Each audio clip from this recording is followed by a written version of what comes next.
പഠിക്കുന്ന കുഞ്ഞുങ്ങളാണ്. ഞങ്ങൾ എന്നോട് പറയുന്നത് യേശുക്രിസ്തുവിനെ കുറിച്ചാണ്. യേശുക്രിസ്തു, എനിക്ക് ആദ്യമേ നിങ്ങളോട് പറയാനുള്ളത് കർത്താവായ യേശുക്രിസ്തു നിങ്ങളെ സ്നേഹിക്കുന്നു. പറയാൻ കാരണം ഞങ്ങൾ ഇവിടെ നിൽക്കുന്ന ഓരോരുത്തർക്കും പറയാൻ ഓരോ അനുഭവങ്ങളുണ്ട്. കർത്താവായ യേശുക്രിസ്തു നമ്മുടെ ജീവിതത്തിൽ വന്നതിന് ശേഷം ഓരോ കാര്യങ്ങൾക്ക് വ്യത്യാസമുണ്ടായി. ഇപ്പൊ ഞങ്ങളുടെ ഈ ലോകത്ത് തന്നെ, നമ്മുടെ സമൂഹത്തിൽ നിന്ന് നോക്കിയാല് അനേകം കുഞ്ഞുങ്ങള് പാപത്തിലേക്കാണ് പോകുന്നത്. ഇപ്പൊ ഞങ്ങളുടെ സുഹൃത്തുക്കളാകാം, അല്ലെങ്കിൽ നിങ്ങളുടെ മക്കളാകാം, ആരെന്ന് പറയാനൊന്നും പറ്റാത്ത നിലവാരത്തിലാണ് ഇപ്പൊ സകല കുഞ്ഞുങ്ങൾ പാപത്തിലേക്കാണ് പോയിക്കൊണ്ടിരിക്കുന്നത്. പക്ഷെ ആ കാലത്ത് ഞങ്ങൾക്കിവിടെ നിന്ന് കർത്താവായ യേശുക്രിസ്തുവിനെ മഹത്വപ്പെടുത്തുവാൻ തക്കവണ്ണം ദൈവം ചെയ്ത വലിയ ഭാഗ്യത്തിനോട് ആദ്യം ഞങ്ങൾ തന്നെ അഭിമാനപ്പെടുന്നു. ഞങ്ങൾ കർത്താവിന് നന്ദി പറയുന്നു.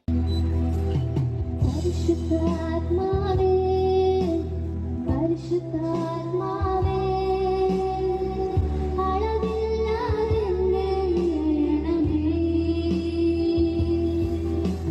പരിശുദ്ധാത്മാവേ, പരിശുദ്ധാത്മാവേ,